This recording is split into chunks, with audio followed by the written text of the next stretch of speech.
નમસ્કાર. Tax today news ચેનલમાં આપ સૌ દર્શક મિત્રોનું હાર્દિક સ્વાગત છે.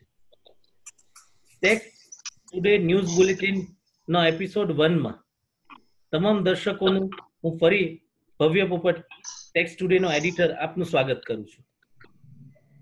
આ અંકના મુખ્ય સમાચારો જોઈએ તો 31/12/2018 ના રોજ જે 31મી મીટિંગની જાહેરાતો કરવામાં આવેલી તે અંગેના નોટિફિકેશનો બહાર પાડી દેવામાં આવ્યા છે. રિફંડ અંગે ખૂબ મહત્વના સર્ક્યુલર પણ બહાર પાડવામાં આવેલા છે. આ ઉપરાંત the Gujarat sales tax bar association Ahmedabad દ્વારા વેટ ઓડિટ અંગે જે ખુલાસા માંગવામાં આવેલા તે અંગેનો ખુલાસો પણ કમર્શિયલ ટેક્સ ઓફિસ દ્વારા આપી દેવામાં આવેલો છે. શોપેક્ટ લાયસન્સ દર વર્ષે રિન્યુ નહીં કરવા પડે તે અંગેના મહત્વના સમાચારો પણ આ ન્યૂઝ બુલેટિનમાં અમે કવર કર્યા છે.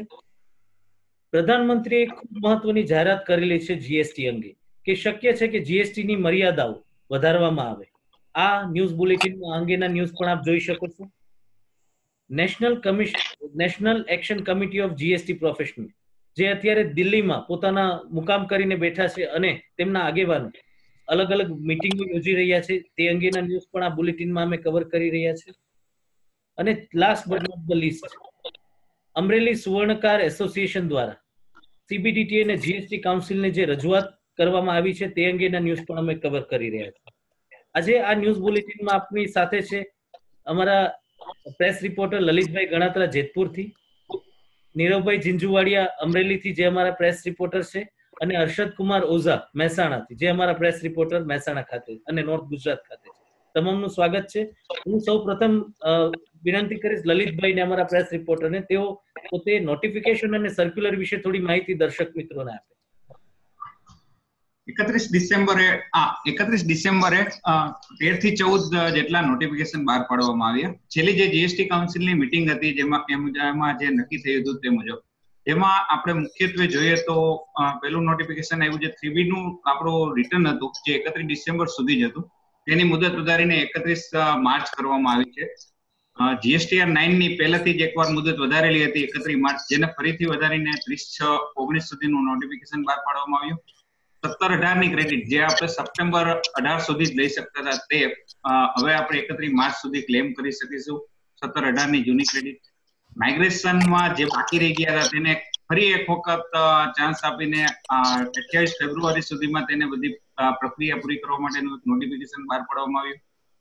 લેટ ફી માફી અંગેના આપણા મુખ્ય 3 રિટર્ન જીએસટીઆર 1, 3B અને જીએસટીઆર 4 કે જે લોકો 22 ડિસેમ્બર થી 31 માર્ચ સુધીમાં ભરશે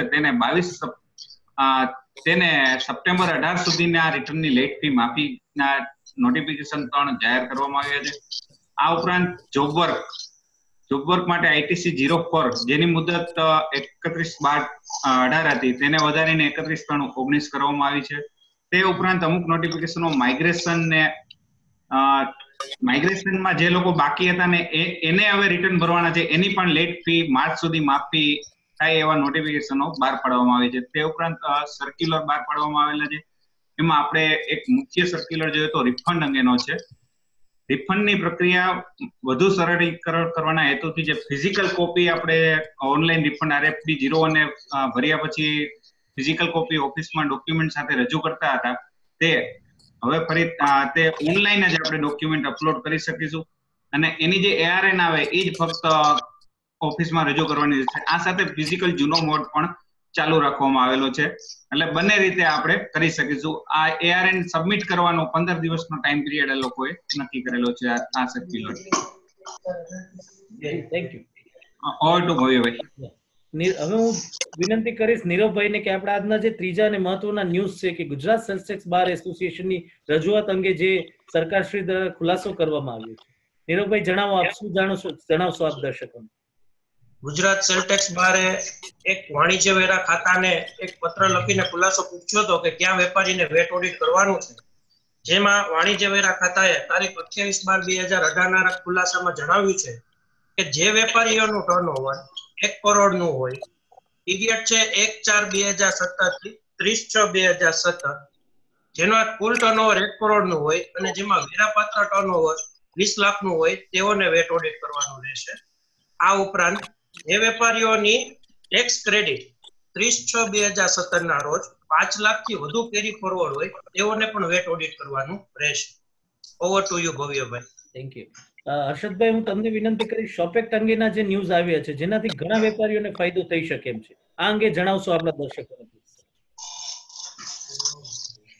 તારીખ 2 જાન્યુઆરી 2019 ના નવા વર્ષની શરૂઆતમાં ગુજરાતના આપણા લોક લાડીલા મુખ્યમંત્રી શ્રી રૂપાણીભાઈ સાહેબે એક સરસ મજાનું જાહેરાત કરી છે, જેને હેઠળ ગુમાસ્તા ધારાને રિન્યુઅલ પરમિશન લેવામાંથી સરકારે મુક્તિ આપી છે. દુકાનદારો વ્યવસાય રિન્યુ નહીં કરવું પડે, વન ટાઈમ ફી રિન્યુઅલ થી ચાલી જશે. આનાથી એવી ઇફેક્ટ આવશે કે ઇન્સ્પેક્ટર રાજ નાબૂદ થશે. સરકારે શોપ એન્ડ એસ્ટેટ એક્ટ હેઠળ નોંધાયેલા કામો માટે વન ટાઈમ ફીના ધોરણો નક્કી કર્યા છે. જે ધોરણો જોઈએ વિગતવાર તો એવું છે કે કર્મચારી વગરના એકમો માટે 250 રૂપિયા, 10 વર્ષ કરતા ઓછા કર્મચારી ધરાવતા એકમો માટે 250 રૂપિયા, 10 થી ઓછા કારીગરો ધરાવતી દુકાનો માટે 250 રૂપિયા, 10 કરતા વધુ કર્મચારી સાથે વાર્ષિક એકમો માટે 500 રૂપિયા, 10 કે તેથી વધુ કામદારો કારીગરો ધરાવતી દુકાનો માટે 500 રૂપિયા, રેસિડેન્ટ હોટલ માટે 2500 રૂપિયા, રેસ્ટોરન્ટ અને ખાણીપીણીના ગૃહો માટે ₹1000, સિનેમા ગૃહો માટે ₹5000 અને જાહેર મનોરંજનના સ્થળો માટે ₹5000 આ પ્રકારના દરો નક્કી કરેલા છે. આમ કરવાથી વેપારી વર્ગો, એકાઉન્ટન્ટો, વકીલોએ જે મહેનત કરવી પડતી હતી દર વર્ષે રિન્યુઅલની કામગીરી, એમાંથી એક મુક્તિ મળે છે. તેમજ આવનારા સમયમાં શાંતિથી ધંધો કરવા માટેની એક અનુકૂળતા સાધી શકાશે. હર્ષદભાઈ, આ ખાસ જે ફીઝના ધોરણો છે લાઈફ ટાઈમ રહેશે ને? હા, લાઈફ ટાઈમ. વન ટાઈમ એક વખત ભરવાના છે, એક વખત ભરવાના ખાલી લાઈફમાં. Thank you Harshadbhai. હવે હું ફરીથી વિનંતી કરીશ લલિતભાઈને કે જેમ લોકલાડીલા મુખ્યમંત્રીની જાહેરાત હર્ષદભાઈ જણાવી, આપ જણાવશો આપણા લોકલાડીલા પ્રધાનમંત્રીની જાહેરાત જીએસટી ની મર્યાદા વિશે શું છે? આપણા લોકલાડીલા પ્રધાનમંત્રી શ્રીએ નવા વર્ષના પહેલા દિવસે એક ઇન્ટરવ્યુ આપેલો હતો. એ ઇન્ટરવ્યુમાં જીએસટી સરળીકરણ બાબતે ના એક પ્રશ્નના જવાબમાં એમણે જણાવેલું કે સેન્ટ્રલ ગવર્મેન્ટ પોતે જીએસટી ની જે નંબર લેવાની મર્યાદા છે તે 75 લાખ કરવાની તરફેણમાં છે અને આ બાબત છેલ્લી જીએસટી કાઉન્સિલમાં ડિસ્કસ થયેલી હતી.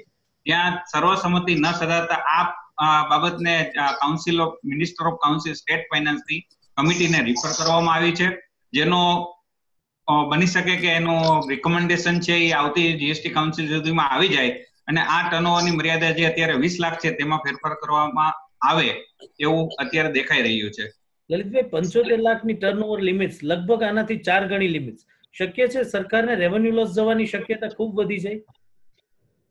રેવન્યુ લોસમાં અત્યારે એ લોકોનો જે ગવર્મેન્ટનું જે કેલ્ક્યુલેશન છે એના કહેવા મુજબ 5% જ લોસ જશે, પણ આપણે પોતાનું આપણું વિચાર કરીએ તો આ વસ્તુ 75 લાખ સુધી તો કરવાની તરફેણમાં રાજ્યો થશે નહીં અને બની શકે કે આ 50 લાખની આસપાસની લિમિટ ઉપર આવીને ઊભું રહે.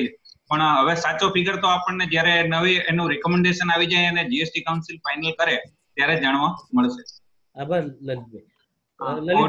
જણાવીશ કે national action committee of GST professional હાલ દિલ્હી મુકામે એમના આગેવાનો છે, આ અંગે શું ન્યૂઝ મળી રહ્યા છે આપને? નેશનલ એક્શન કમિટી જે અત્યાર સુધી જે જૂન મહિનામાં રચાણી અને તેમાં લગભગ ઓલ ઇન્ડિયાના બધા મોટાભાગના એસોસિએશનો સાથે જોડાયેલા છે. આ નેશનલ એક્શન કમિટીના મુખ્ય જે હોદ્દેદારો છે તે લોકો અત્યારે દિલ્હીમાં ઉચ્ચ અધિકારીઓ સાથે અને પોલિટિકલ પાર્ટીઓ સાથે રોજ બરોજ મીટિંગ ગોઠવે છે અને જીએસટી સરળ કરવા માટેની રજૂઆતો કરે છે.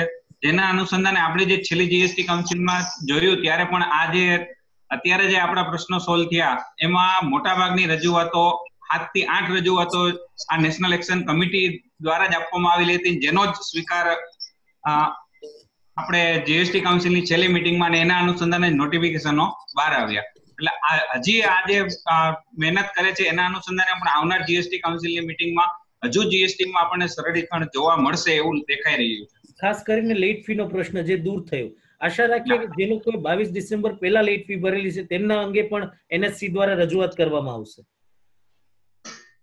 નીરવભાઈ, છેલ્લા ન્યૂઝ આપની તરફ આવીશું. અમરેલી સુવર્ણકાર એસોસિએશનની જે રજૂઆત છે તે અંગે દર્શકોને માહિતગાર કરશો. અમરેલી સુવર્ણકાર સંઘે સીબીડીટી તથા જીએસટી કાઉન્સિલને અમુક ભલામણો કરેલી છે, જેને હું ટૂંકમાં ખાલી કહીશ તો 3-4 પોઈન્ટમાં કહી દઈશ. કે સર્વિસ સેક્ટર છે આપણા દેશમાં ઘણો રીતના ફેલાયેલો છે, જેમાં આપણે કોમર્શિયલ સર્વિસીસ અને આરોગ્યને લગતી સર્વિસીસ બહુ ઉપયોગ કરીએ છીએ. આ બધી સર્વિસીસ ઉપર હાલ 18% લેખે જીએસટી રેટ લેવામાં આવે છે. સુવર્ણકાર સંઘે ભલામણ કરી છે કે જો આનો જીએસટી રેટ ઘટાડીને 5% થી 8% કે 10% ની વચ્ચે લઈ આવવામાં આવે તો આ સર્વિસ સેક્ટરનો ઘણો વિકાસ થઈ શકે છે અને આ સર્વિસ સેક્ટરનો વિકાસ થવાથી બીજી ઘણી ઇન્ડસ્ટ્રીઓ વિકાસ થઈ શકે. આ ઉપરાંત જીવન જરૂરિયાત જે વસ્તુ છે કે જેમાં 28% જીએસટી રેટ છે તેને પણ ઘટાડવા ભલામણ કરેલી છે. ધારો કે જો કોઈ મોટર વ્હીકલ પરચેસ કરે છે તો એની પર 28% જીએસટી રેટ છે, જે ઘટાડીને 18% કરવામાં આવે તો ગ્રાહકને સીધો 10% નો ફાયદો થાય. જો આ 10% નું રોકાણ તે બીજી જગ્યાએ કરી શકે તો તેનાથી બેન્કિંગ ક્ષેત્રે કે રોકાણ ક્ષેત્રે પણ સરકારને ઘણો ફાયદો થઈ શકે. મેઇન આપણા દેશમાં જોવામાં આવ્યું છે કે સોના ચાંદીમાં પણ ઘણી દાણચોરી થઈ શકે છે. આ માટે સુવર્ણકાર સંઘે ભલામણ કરી છે કે જીએસટીમાં ગોલ્ડ ઉપરનો જે રેટ 3% છે એને ઘટાડીને વેટમાં જેમ હતો તેમ 1% કરવામાં આવે અને આ સાથે કસ્ટમનો રેટ જે હાલ 10% છે એને પણ ઘટાડીને 5% થી 7% ની વચમાં લઈને આવે, જેથી સોના ઉપર દાણચોરી અટકી શકે અને સોનાનું પરચેસ કે સેલ્સ ટર્નઓવર પણ વધી શકે. સોનું એક એવી વસ્તુ છે કે જેનું ટેક્સ રેટ ઓછું છે પણ જેનું મૂલ્ય વધુ હોવાથી ગવર્નમેન્ટને એમાંથી રેવન્યુ જાજી જનરેટ થાય. જો જેટલું એનું સેલ્સ પરચેસ થશે એટલી જ રેવન્યુ ગવર્નમેન્ટને વધુ જનરેટ થશે. આ ઉપરાંત એક મહત્વની જોગવાઈનું ધ્યાન દોર્યું છે ગવર્નમેન્ટને કે જીએસટી કાઉન્સિલનું એક બોર્ડ છે કે જે ભલામણ કરીને સરકારને કહે છે કે જીએસટીમાં આટલા ફેરફાર કરો, એવી રીતે પણ એક ઇન્કમ ટેક્સમાં પર્ટિક્યુલર બોર્ડ લગાડવામાં આવે કે લાગુ કરવામાં આવે અને આ ઉપરાંત ઇન્કમ ટેક્સનો કાયદો બધા રાજ્યને લાગુ પડે છે.